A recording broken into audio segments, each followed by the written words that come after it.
बिस्मिल्लाहिर्रहमानिर्रहीम।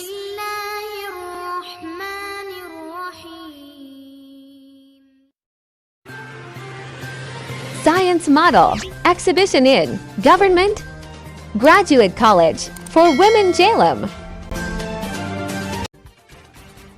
मीरपुर के बाद खबर शामिल करेंगे जेहलम से। Deputy bureau chief Zaheer Abbas की रिपोर्ट के मुताबिक गवर्नमेंट ग्रेजुएट कॉलेज बराए ख़वातीन जेहलम में शानदार साइंसी नुमाइश का इनेकाद किया गया।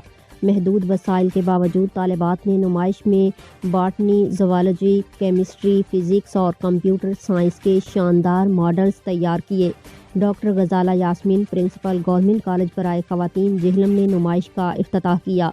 मोहतरमा साजिदा खानम, मोहतरमा सादिया और मोहतरमा शाजिया अली ने तालिबात के पेश करदा मॉडल्स को जज किया। पोजीशंस का ऐलान किया गया और पोजीशन होल्डर्स को असनाद से नवाजा गया। इस नुमाइश ने तलबा को साइंसी इल्म और हुनर का मुजाहरा करने के लिए एक प्लेटफॉर्म मुहैया किया और ये एक शानदार कामयाबी थी। मीडिया से गुफ्तगू करते हुए प्रिंसिपल इदारा का कहना था कि इस नुमाइश का मकसद साइंसी मैदान में दिलचस्पी रखने वाले तलबा को मौका फराहम करना था कि वो अपने साइंसी प्रोजेक्ट्स के ज़रिए अपनी सलाहियतें दिखा सकें। कामयाब नुमाइश के इनेकाद पर प्रिंसिपल इदारा और उनकी टीम मुबारकबाद की मुस्तहिक है। अब तक के लिए इतना ही। मज़ीद अपडेट के लिए देखते रहिए Jhelum Online।